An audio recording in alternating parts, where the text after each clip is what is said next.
A 900-foot container ship hit the Bay Bridge Tower east of the center anchorage. 58,000 gallons of fuel oil. Countless fragile ecosystems. It's a disastrous place to have an oil spill.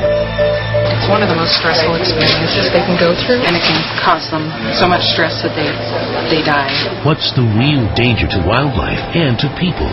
It's definitely a cancer risk for people in contact in the bay. How toxic is this spill? The problem's not going to be cleaned up in the next week or the next month or the next year. How can you help? Cargo ships come and go from the bay 24 hours a day, 7 days a week. They're controlled by a hired pilot whose only job is to take the helm 15 miles out to sea and then safely guide them to port. The reverse is true when they leave. Think of the pilot as a valet who parks your car. Now, at this point, it looks like a licensed pilot with 26 years' experience was at the controls. The ship's log is being inspected, and the crew was tested for drug and alcohol use. The results haven't been released. The pilot says fog delayed departure of the Cosco Busan by an hour and a half last Wednesday morning. He indicated to our investigators that he had some concerns about the electronic plotting aids. He says he talked it over with the captain, who speaks Chinese. Then more trouble as he set about to clear the Bay Bridge between the D and E towers. Coast Guard operators at the Vessel Traffic Service questioned the pilot's course, but despite the heavy fog that morning, didn't issue a warning. A transcript of radio conversations picks up one of the exchanges. At 8:29 a.m., the Coast Guard operator says, "Understand you're still intending the Delta Echo span, over." Pilot, "Yeah, we're still Delta Echo." Delta Echo refers to the space between the two bridge supports. But the guard operator doesn't express any concern. He just says, "Roger, Captain."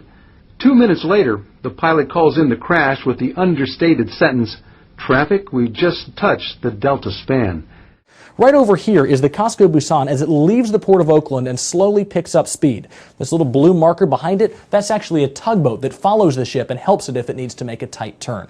These yellow markers over here, those are the towers of the Bay Bridge. Now watch the ship as it crosses the bay, picking up speed. It'll top off a little over 10 knots or about 12 miles an hour.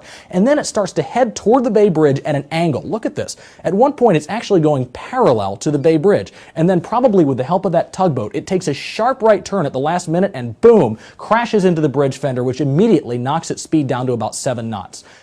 Now this is a live picture that you're looking at now from Chopper 5, where you can see swirls of oil in the water near Rodeo Beach.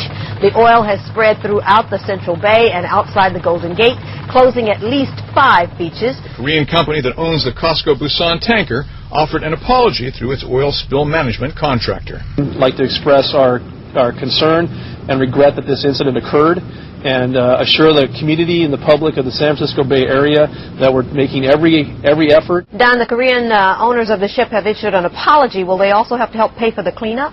Well, I know at the news conference they gave us a phone number for claims, so I am sure that people will be calling those numbers and telling what they've lost. All right, thank you. Don Knapp reporting from Chrissy Field in San Francisco. All right, to give you some perspective on just how much oil really spilled into the bay, consider this. A tanker truck carries about 9,000 gallons of fuel. So if 57,000 gallons of oil spilled into the bay, that's about 6 of these tanker trucks worth of oil dumping into the water.